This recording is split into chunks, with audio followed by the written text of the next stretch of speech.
O Lord of hosts, be with us, for we have none other help in times of adversity but Thee. O Lord of hosts, have mercy on us. Welcome back, everyone. This is David Patrick Carey with Church of the Eternal Logos, and today I want to talk to you guys about the argument from contingency. And so we're going to be getting into some Christian apologetics. As you guys know, I've done two previous videos on Christian apologetics, one on what I consider the most powerful and my favorite apologetic approach, which is the transcendental argument for God. It's a presuppositional approach dependent on a coherency understanding of truth, a different definition of truth. And I've done a second video on the moral argument for God, another Christian apologetic approach, which I think nicely bridges between a sort of presuppositional to what's called an evidentiary approach, an evidentialist model, a model dependent on a correspondential understanding of truth, on the classical foundationalist model. And so we're going to be discussing what's called an argument from contingency. And so this would be typically in the branch of evidentiary approaches. I think it has a little bit of presuppositional elements to it, certainly, but we're not going to be getting into God as a creator, cosmological arguments, the Kalam cosmological argument, infinite sets, showing this type of thing. Instead, we're going to be arguing and showing using only the laws of logic. So this argument, the nice thing about the argument from contingency, it's not dependent on scientific research or data, but we're going to be showing and demonstrating God as a sustainer and classifying contingent versus necessary beings. Of course, there's only one necessary being ultimately. We're going to be showing that to be the biblical triune God. And then there's contingent beings, beings that can exist or not exist. And so this is what we're going to be talking about today. And I got another PowerPoint, and we're going to be slowly going through that and talking about what is the argument, what are some of the origins of this idea, because it's going to be related to a sort of unmoved mover, a necessary being. And so it's going to be touching on Aquinas and Scotus and the scholastic tradition. The nice thing about this argument is it disproves deism, it disproves pantheism, and it disproves atheism. And like I said, it accords with our understanding of the biblical God. So this is what we're going to be getting into today. And at the end, I also have some of the more prominent objections that we hear from atheists and naturalists alike regarding our argument from contingency. And I know some of the orthodox guys out there, I'm well aware that this wouldn't be your go-to Christian apologetic approach. Most people, as Father Deacon Ananias and Jay Dyer, are writing a book on a presuppositional, the tag argument for Christian apologetics. Again, I favor that above all others, but the point is just to introduce some other Christian apologetic arguments, what they are and how they work. And so that's what we're going to be doing today with the argument from contingency and disproving a lot of the objections to it and really just showing its logical conclusions. So without further ado, let's just dive into it. Okay, so what are the origins of the argument from contingency? Well, to begin, I thought it'd be useful to provide a sort of question that probes in the direction of our apologetic argument. And so I use Martin Heidegger's sort of famous perennial question in the history of philosophy and ideas, and that is, why is there something rather than nothing at all? And this highlights the sort of ontological emphasis that our apologetic method is going to be dealing with. I mean, we are really looking at the difference between sorts of beings, a contingent being, a being that could exist or not exist, and a necessary being, a source, a ground for being itself, and therefore must exist, could not exist, and as we will show, must have all the attributes that the Bible associates with God. And so, given that it's an ontological argument, clearly Parmenides is going to be related to this, the, quote, father of ontology. And for those of you who caught my introduction to pre-Socratic philosophy live stream, we talked about the Ionian school, the Pythagorean school, Heraclitus, Parmenides, Empedocles, and all the movers and shakers of the pre-Socratic period and what their contributions were. And for Parmenides, it was being. And though we're going to disagree with his understanding of becoming and movement and change as illusory, we will recognize the profundity of his understanding that something cannot come from nothing. And therefore, nothing can only come from nothing. And this idea is going to relate to a sort of causal understanding between the necessary and the contingent beings. That clearly these contingent somethings must have come from something else. And that's going to connect too with Aristotle's unmoved mover and his uncaused cause, because that's essentially how we're going to be defining the necessary being as an uncaused cause. And so I have here reductio ad absurdum because, as we will see with one of our objections by David Hume, that he wants to suffice it to say that, well, you can just follow the chain of contingent beings, the chain of causation at infinity, and therefore that will provide the explanation. But that really fails to account for the law of causation, the chain of causation itself, that what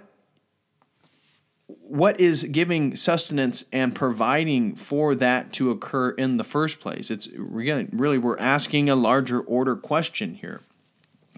And so that's sort of the Greek philosophical origins of this argument. Now, the actual argument in and of itself really gets going in the scholastic period. So we have figures like Thomas Aquinas, like John Duns Scotus, and they are going to be major advocates and supporters of the argument from contingency.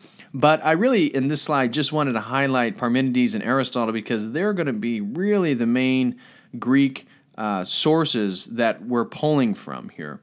And so moving on to the next slide, we're going to begin to actually start to fill out what exactly this argument is. Well, we're looking at, as I said, contingent beings versus necessary or a necessary being, because another thing that we'll highlight is that the necessary being has to be singular. So a contingent being is a being that exists but cannot exist. It depends on circumstances outside itself. Its existence is a maybe.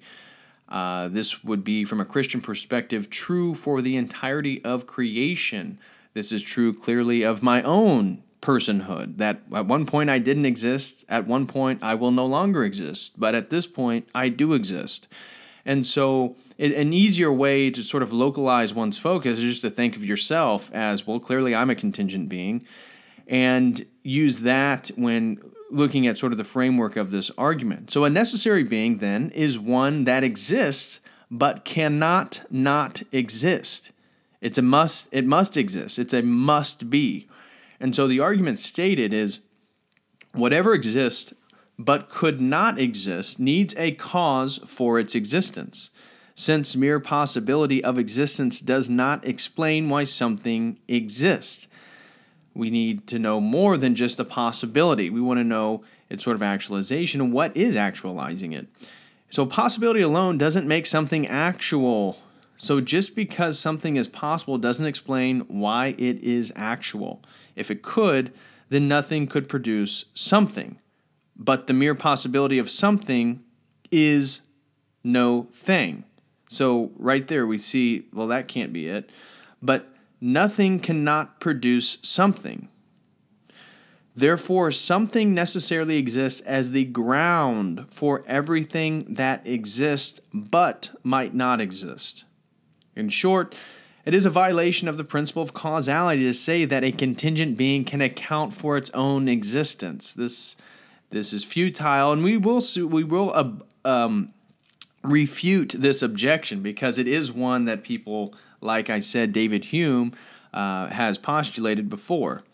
So moving on to the next slide, looking at the framework, or looking at the argument in another framework, we're going to, again, as I said, apply it to the whole of creation, because that's easy, because from a Christian standpoint, we believe all of creation to be contingent on the will of God. God created it. And so every dependent being is caused. Every contingent being is caused. The universe is dependent. The universe is contingent, clearly. Therefore, the universe is caused. Aha. And this itself would be a refutation, in my opinion, of any paganistic or pantheistic religious idea that divinizes or worships contingent beings, such as nature of the universe, because what we're showing is the inability for contingent beings to account for their own existence, even beyond, oneself. That if you are worshiping nature, if you are worshiping the universe in a sort of pantheistic idea where all of the universe is some sort of sentient thing, well, it can't begin to create itself. It can't begin to provide it an explanation for its own causation. And so right there, we're kind of up against a brick wall. And that's the beauty of this argument, I feel, is because, again, it refutes deism, pantheism, and atheism. And so let's flip over here and take then a closer look, and we will see that every contingent being has a cause. So, of course, that would be true for the universe as well, just as much as you or me. It is, but it is possible that it might not be, meaning it exists, that it is. I say that because that's the famous phrase of Parmenides when he came up with his sort of ontological theory of being. It is, but it's possible that it might not be. A contingent being is a maybe. It can not be. Therefore, it must be dependent on something else for its existence. And this leads to a necessary being is a must be. That a necessary being, or God, cannot not be. So, if there is one contingent maybe in the universe, this logically follows, then there must be a necessary being, a must-be being. And so moving on here to a set of 9 premises that I have down. And if you're interested, as some of you nerds out there are more interested than others, you can find these 9 premises if you began to look for the argument from contingency on the Stanford Online Encyclopedia of Philosophy. And so they have a rundown of this stuff. And right here are basically, I wanted to include it because it gives from point A to point B, B being point 9, that the whole logical progression of this argument. Now, I'm going to rephrase this in a much more simplistic syllogism here in a second, and I'm going to use that for our pedagogical purposes of this YouTube video. But I wanted to run through these 9 premises because they basically show the entirety of the argument, even though I'm going to be reframing it in a much more simplistic way. So, premise 1 is a contingent being exists. And what is a contingent being? Well, it's a being such that if it exists, it could have not existed or could cease to exist. So, premise 1, a contingent being exists. I think we can all agree with that one. Premise 2, this contingent being has a cause or explanation for its existence. Yes, of course, there is certainly a cause or explanation for its existence. Now, just because we're already beginning there, we're sort of on the classical foundationalist model, a sort of evidentiary apologetic model, and this is why it's going to differ from things like our tag argument previously. So moving on to premise 3, the cause or explanation for its existence is something other than the contingent being itself. So it can't be the source of its own causation.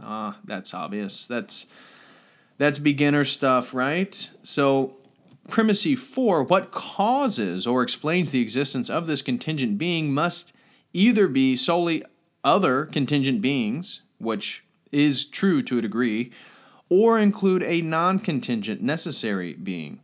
And so you can account for the causation or the existence of something based on its relationship to another contingent being, but ultimately that entire process of causation, as we will highlight, is going to lead you back to a necessary being. And so number 5, contingent beings alone cannot provide a completely adequate causal account or explanation for the existence of a contingent being. And therefore, number 6, what causes or explains the existence of this contingent being must include a necessary being. And number 7, therefore, following a necessary being, a being that cannot not exist, exists. Therefore, number 7, a necessary being exists.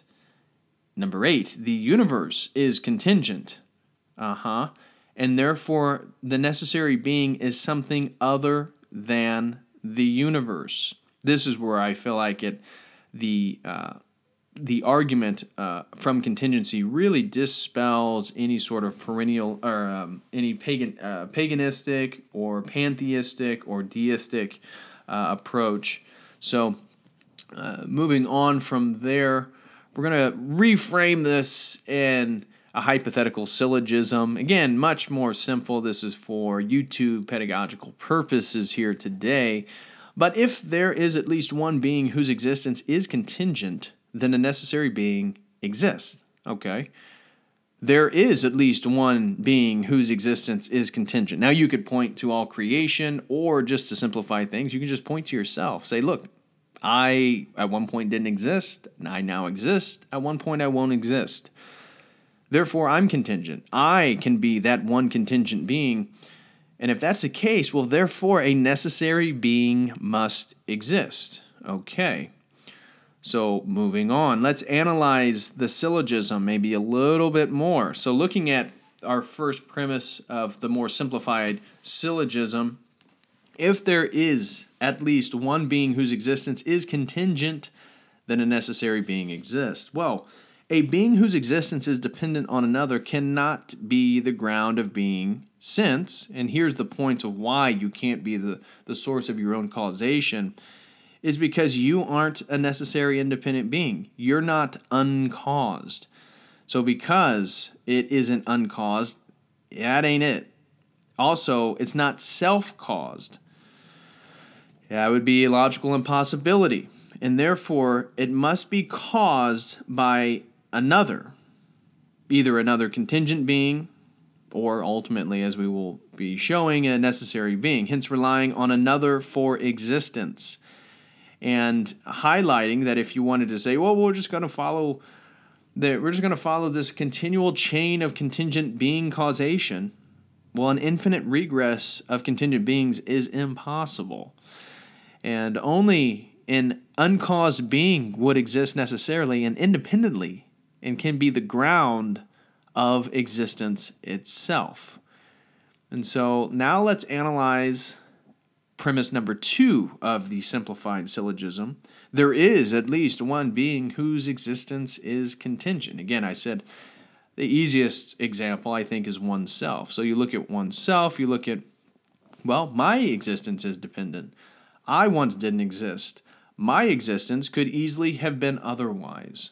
And so I am the actualization of the possibility of being. I am contingent. I could go out of existence. Nothing about my nature suggests it is necessary, or it is necessary for existence.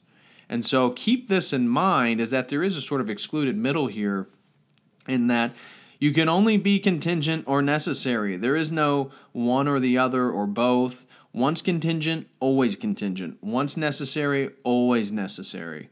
And so my current existence depends on another. Now, moving to the next slide, analyzing that second premise a little bit more, we'll say my existence is dependent. My current existence depends on another, obviously. Existence is moment by moment. We don't receive all our existence at once. And this is something that I wanted to highlight in regards to clarify the thinking and conceptualization of this argument, is that what we're talking about here is then God as a sustainer. This is not the argument for God as creator. That is a different apologetic argument. That is more the Kalam cosmological argument. That's more the fine-tuning argument, stuff like that. We're arguing for God as a sustainer. And so God sustains every single moment. It's moment by moment that we depend on God. It's not this deistic, create the clock and then you set it in motion type thing. So since my own existence was neither uncaused or self-caused, it follows that my nature can't generate my existence on its own. Rather, it depends on another. Since my nature is that of a contingent existence, and since existence is being received at every moment of being, it follows that my every moment of being depends on another. And so, Contingent existence depends on another. Every moment of my being is contingent, and therefore every moment of my being depends on another. You see how this is just another syllogism, reframing it in a different way, a different emphasis. So I just want to show you some of the variability, the flexibility here. But now let's begin to look at the rebuttals, because so far it seems pretty obvious. Okay, so we're looking at beings that could exist or not exist versus obviously the foundation of existence itself would not be able to not exist. Okay, interesting. I see what you're doing here. Well, is it that strong of an argument? Well, let's look at the objections, and then let's look at our responses, our rebuttals. And so the first objection will point in regards to our premise number 1 of our simplified syllogism. So if there is at least one being whose existence is contingent, then a necessary being exists. This is what we're positing.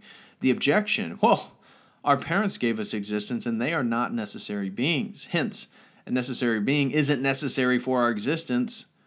Well, look what we got here. Totally missing the point because your parents are just an instrument for the cause of existence. They aren't the source of existence itself. They are a conduit. They are an instrument. And so clearly God, the necessary being, is the efficient cause for existence, of existence, existence itself. So this objection isn't even rising to the scope of our argument, right? This is really narrow-minded in terms of what we're talking about. We're not talking about can your parents give birth to you and be the sort of beginning contingent cause and a chain of causation for your existence. Of course they can. That's not what we're talking about. We're talking about being itself.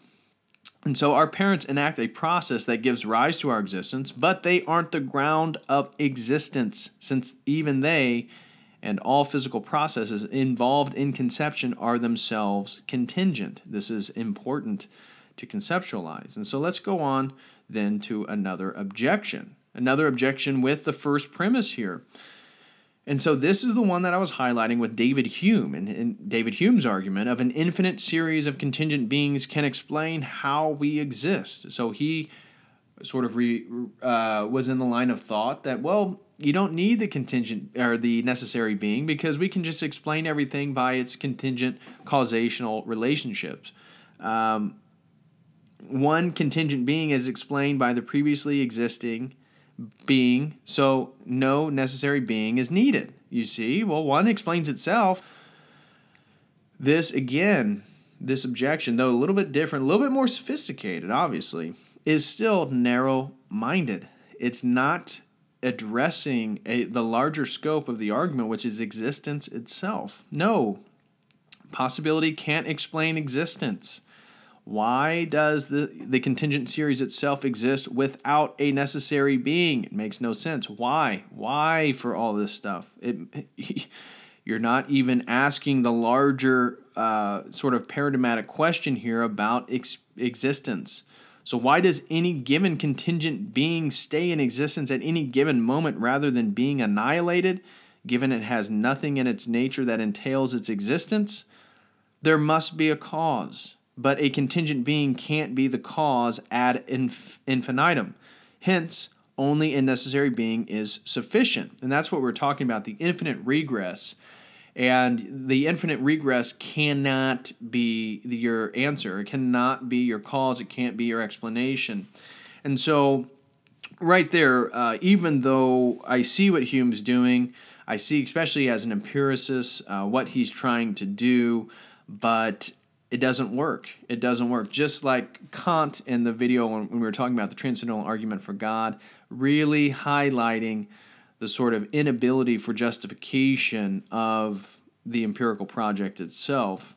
So an infinite contingent series would entail every possibility in which a contingent series can participate. This is a big one. But contingent series can participate in extinction. Hence, an infinite contingent series should participate in extinction, which is contradictory.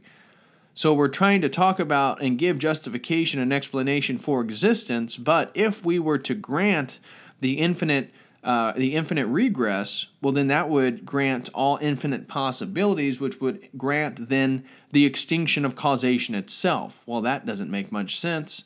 Again, highlighting the inability of the infinite regress to explain anything. And so now we move to my naturalist rebuttal. And so this is all in relation to the boxcar example. So another way, a sort of metaphor, an analogy to understand the argument from contingency is that of locomotion. Think of a train, think of boxcars, and we're going to associate movement with the sort of necessary being, the primal aspect, the underlying reality that we're really trying to get at. So we can then say all we want to say about boxcars linking up to each other in a chain of causation, right? This is all a metaphor, but that's not going to provide any explanation for movement, for locomotion. And so the first, we're just keeping that boxcar metaphor in motion, that the locomotion of the train is the necessary being, which then allows for the continual connection of all the different boxcars, the different connections of contingent causation.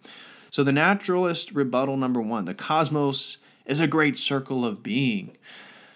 And our response, linking the boxcars into a circle doesn't explain the motion of the first boxcar. So, simple as. Naturalist rebuttal number 2. The cosmos is an intricately involved ecosystem in which everything is related causally to everything else. Don't you know that? It's all consciousness.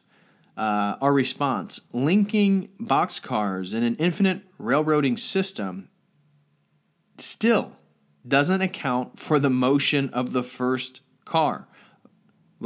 Okay, we're talking about motion here. You're not talking about motion. Okay, so moving on then to our naturalist rebuttal number 3. Boxcar A is pulled by boxcar B, etc. Boxcar C for infinity. And so this naturalist rebuttal is completely in the line of David Hume's thought.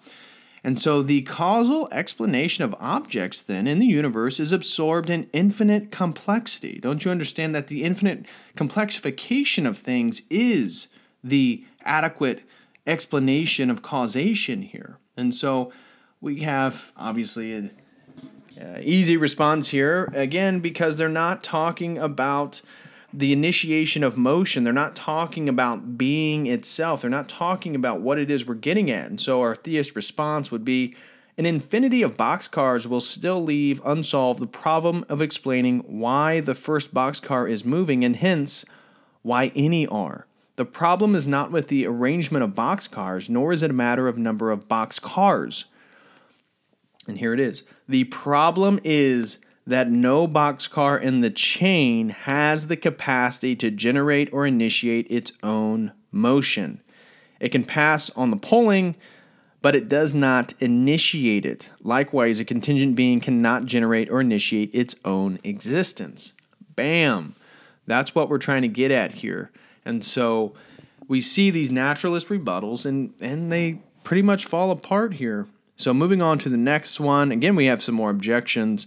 And so this objection says, well, there are no contingent beings. Determinism is true. So every effect must necessarily be.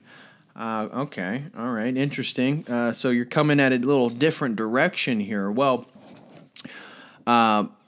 free will, not determinism, is prima facie supported. So it on the face of it, free will is supported. The way we live our lives, the way we encounter and build relationships, our understanding of telling the truth, from a theological Christian perspective, the entire understanding of sin and God's will and man's will is all based on this concept of free will. In fact, as Christians, this is one of the aspects in which we're made in the image of God.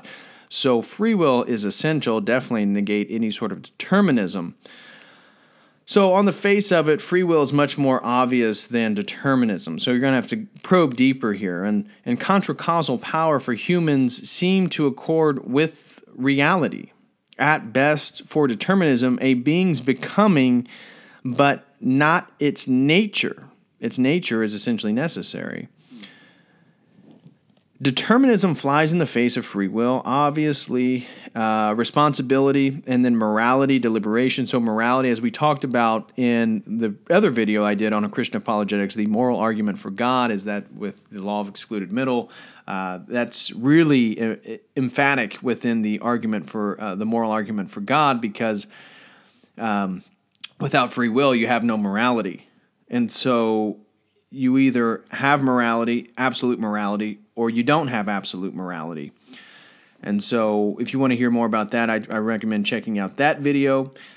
If determinism, then our choices are based on chemical reactions and not on truth. It's all just a series of different proteins and molecules and chemical reactions and bindings and this or that and cascade processes. That's all it is.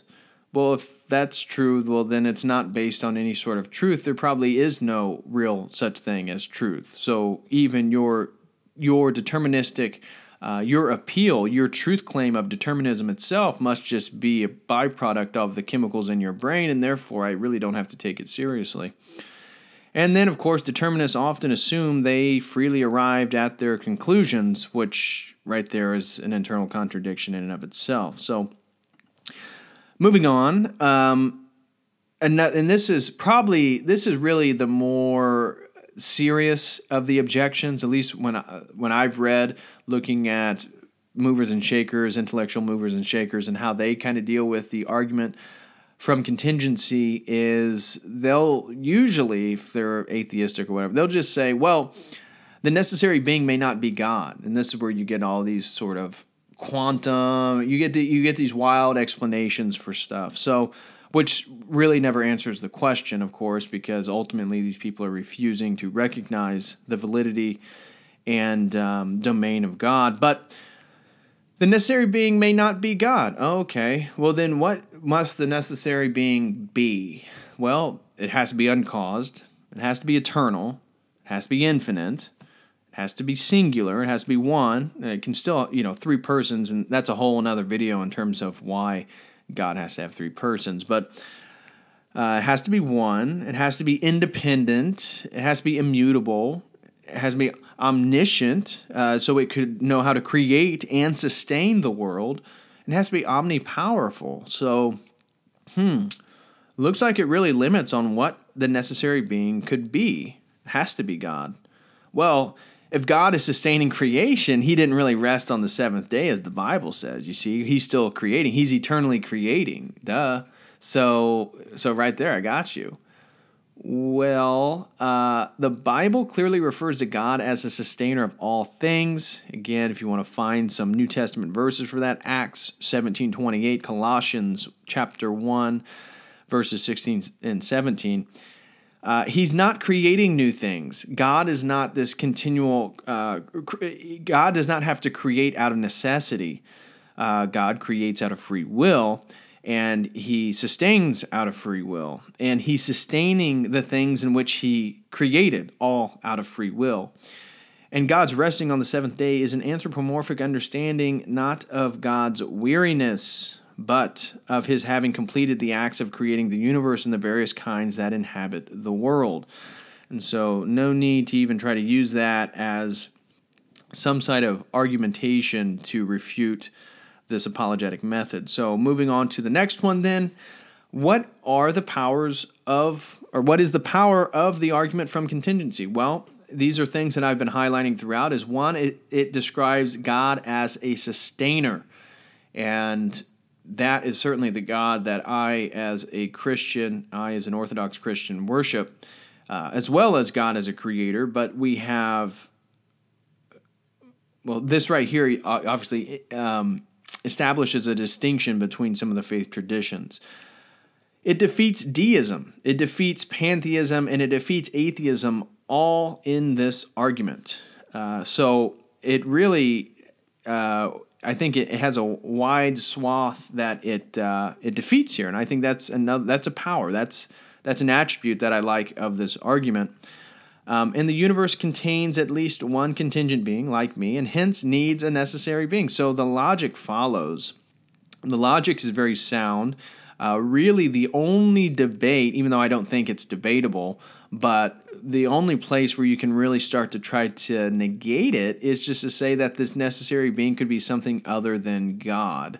Of course, I don't think you can, but that would be, and that's why a lot of the academics who are oppositional, that's where they take their stand. And so the nice thing about this argument is not dependent on scientific discoveries, only the laws of logic. So it's not like the Kalam cosmological argument where you have to get into all these different scientific understandings and research and experiments and data sets to make your argument. I don't need any of that. I just need the laws of logic so I can make truth claims that then follow. And then the best thing about it is this accords to our biblical understanding of God. And even though this isn't my first choice, the argument from contingency, like I said, I think it's a weaker argument than the tag argument. I even think it might be weaker than the moral argument for God. But out of some of the evidentiary approaches, I actually like the contingency argument quite a bit because it's simple, but it's powerful. And so that really concludes our video today. So thank you very much for all the love and support. Please like, share, and subscribe to this YouTube channel. If you know anybody who'd be interested in this content, please share it with them. I would greatly appreciate that. And I hope this video helps with an understanding of the Christian apologetic argument from contingency. And maybe this is something you want to look into more. Maybe this is an argument you want to put in your back pocket whenever you're doing apologetics or debating other people. So it's certainly worthwhile, even though, again, I personally, my own personal opinion is that the transcendental argument for God is the ideal apologetic approach. But once you've assumed the presuppositions argued in the tag approach, I think these evidentiary approaches then are useful. And I do them just really for pedagogical purpose, just to show you guys what they are, how they work, and in case someday you'd want to use them in one way or another. So anyways, please check out my website as well. If you guys haven't, I got my website done, davidpatrickcarey.com, churchoftheeternallogos.com. They all go to the same place. It's a very aesthetically pleasing website. Let me know what you think. If you guys have the means, I know things are tough right now, or would be interested, I would appreciate if you would consider doing a sort of monthly donation or donating just a single time at the website there through the PayPal account. If you enjoy the content I put out, this is what I want to do. This is what I'm trying to do. So if you guys would enjoy it and would like to support it, I would greatly, greatly appreciate that. And again, you can do that at my website, davidpatrickcarey.com or churchoftheeternallogos.com. So thank you guys for everything. Thank you for all the love and support. Again, please like, share, and subscribe this video, and let me know what you guys think in the comment section. And until next time, as always, God bless.